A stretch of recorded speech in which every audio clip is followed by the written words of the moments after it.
This book right here, man, I'm not even gonna lie, I'm gonna keep it real as Mac always did. This book had me crying, straight up bawling in the club. And by the club, I mean in my room, reading, listening to Mac, cuddling my dog, but bawling nonetheless. And to be honest, it was a magical experience. I've been following the author Donna Claire Chesman for the last couple of years, as she's written a lot of really great stuff on Mac. And so as soon as I heard about this book, I just knew it was going to be special. And spoiler alert, to nobody's surprise, it is incredible. Basically, this book goes album by album through Mac's entire discography. And it alternates between the author talking about her personal connection with Mac and his friends and collaborators talking about their relationships with Mac and how it was working on music with him and just being his friend, knowing him as a person. There's so many insider stories about how songs on each album were recorded, his creative process, and the ideas and coincidences behind some of his most iconic songs. For example, Sid from the internet talks about coming over to Mac's house for his birthday party when there was a bunch of people there, and Mac was just doing his own thing in the other room in his pajamas working on music throughout the party. And if you've heard Faces, you know that Mac actually made a whole song about this exact situation. So there's a lot of little fun facts and Easter eggs like that you would never otherwise know about. So that was really cool for me as a fan to see. And they also talk about how much unreleased music he has, and even about how the decision to release Circles posthumously was made and how that whole process came about. Another really cool thing I found out from the book is that Swimming and Circles were not originally intended to be two separate albums. It was supposed to be one album, and they just had so many amazing songs that they had to split it in two. So if that's the kind of stuff you're interested in learning about Mac, then this book is a must read. And another really cool part of the book is how the author opens up about how Mac helped her overcome her struggles. And it's not really my story to tell, but as a Mac fan, it's really inspiring to hear how he connected with other people and how his music helped them in their lives just as much as it helped me. I definitely recommend buying this book at the link in my description. You'll be supporting local independent bookstores, so fuck Amazon. All my homies hate Amazon. And you'll also be supporting my channel too. So for the rest of this video, I'm gonna go over some highlights and takeaways I have from reading this book, starting with the K.I.D.S era. Back then, Mac was really just trying to get in the studio and record. That's literally all he wanted to do. He didn't care much about school. He stopped doing sports as much as he did in the past, and he was just trying to get in the booth. And so he would literally show up at Rostrum Records and try to trade random stuff like TVs and computer monitors and turntables, all sorts of random shit for studio time. And the people running Rostrum pretty much just assumed that he stole all this stuff, and they were pretty skeptical of him at first, but once they saw his work ethic and heard his style, he was in. And they truly believed in him, and they wanted him to succeed.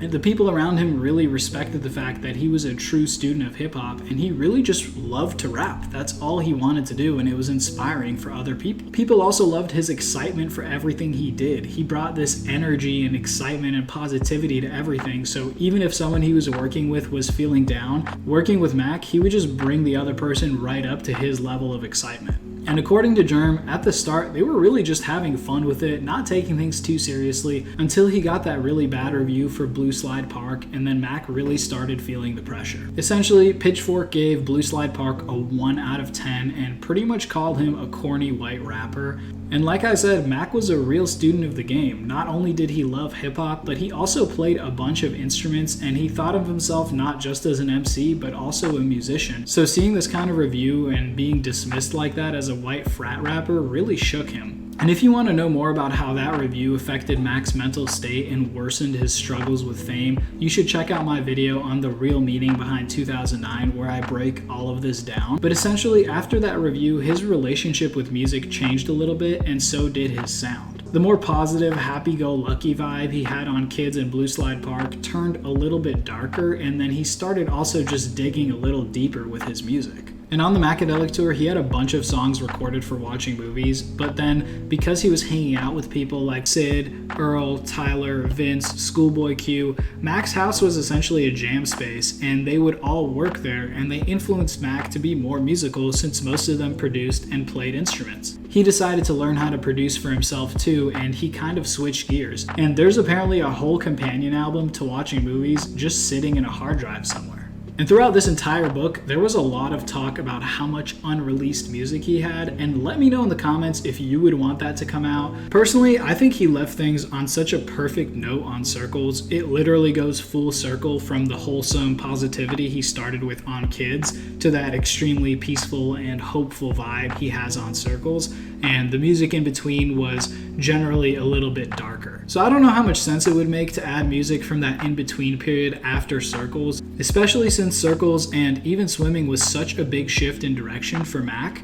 but we'll get to that towards the end. And then on Faces, Mac would literally work so hard that he started hallucinating and would see faces in his blankets. So that's what gave birth to that whole idea. And if you've heard the mixtape, I think it's pretty obvious what kind of state of mind he was in at the time, but it also gave way to some of his most brutally honest and genius songs ever that I personally really connect with. And then on Good AM and Divine Feminine, he was even trying to become more musical, experimenting with new sounds and instruments, trying everything to see what stuck, making so many versions of each song and just giving his all to make that perfect song and working insanely hard.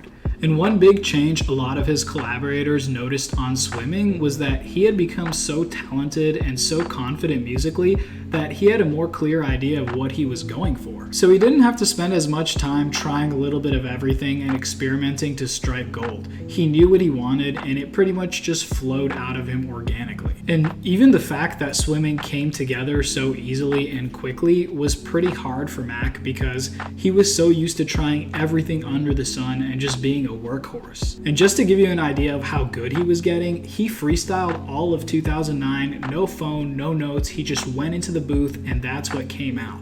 And it's literally the song on which he bears his soul and tells his whole life story. And another huge difference with Swimming is that he had become such a great musician that he did most of it himself, as opposed to before where he would trust others to take care of the more musical parts. And then when it comes to Circles, it wasn't even originally part of the concept. They just had so many great songs for Swimming that they ended up splitting it into two because every song was just that good. But according to his collaborators, Swimming was kind of an in-between of his usual rap style and the singing style that he uses on Circles.